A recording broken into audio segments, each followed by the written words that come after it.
ദേവി പരാശക്തിയുടെ യഥാർത്ഥ ത്രിശൂലം പൂജിക്കുന്ന ക്ഷേത്രത്തെക്കുറിച്ച് അറിയാമോ? ഉത്തരകാശിയിലാണ് ഈ ക്ഷേത്രമുള്ളത്. 26 അടി നീളമുള്ള 8 അടി അസ്ഥിവാരമുള്ള ഒരു ഭീമൻ ത്രിശൂലമാണ് ഇവിടുത്തെ പ്രതിഷ്ഠ. മഹിഷാസുര നിഗ്രഹത്തെ തുടർന്ന് ഈ ത്രിശൂലം ദേവി ഭൂമിയിലേക്ക് വലിച്ചെറിയുകയും അത് പാതാളത്തിൽ ഭൂമിയെ താങ്ങി നിർത്തുന്ന ആദിശേഷന്റെ തലയിൽ ചെന്ന് നിൽക്കുന്നു എന്നാണ് വിശ്വാസം. നിരവധി ശാസ്ത്രജ്ഞന്മാർ വന്ന് ഗവേഷണം ചെയ്തു നോക്കിയിട്ടും ഏത് ലോഹം കൊണ്ടാണ് നിർമ്മിച്ചത് എന്ന് തിരിച്ചറിയാൻ സാധിച്ചിട്ടില്ല. അതിൽ ടിബേറ്റിയൻ ഭാഷയും നാഗവംശത്തിന്റെ ചിഹ്നങ്ങളും ഉണ്ട്.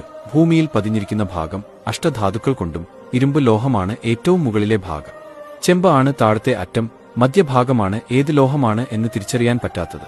അത് അന്യഗ്രഹങ്ങളിലെ ലോഹങ്ങൾ എന്നെന്ന് പറയപ്പെടുന്നു.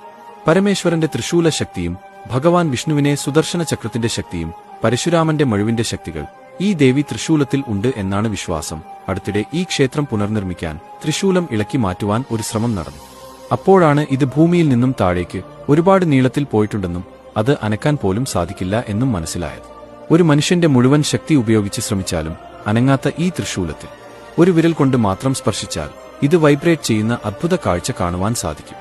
ചുമന്ന പട്ടുചുറ്റി ദേവി രൂപമായി ആരാധിക്കപ്പെടുന്ന ഈ 1500 വർഷം പഴക്കമുള്ള ത്രിശൂലം പരാശക്തിയുടെ രൂപവും ശക്തിയും നമ്മളെ ഓർമ്മിപ്പിക്കുന്നതാണ്. ഈ ജന്മം കാണേണ്ട കാഴ്ചയാണ് ഈ ദിവ്യസ്വരൂപം.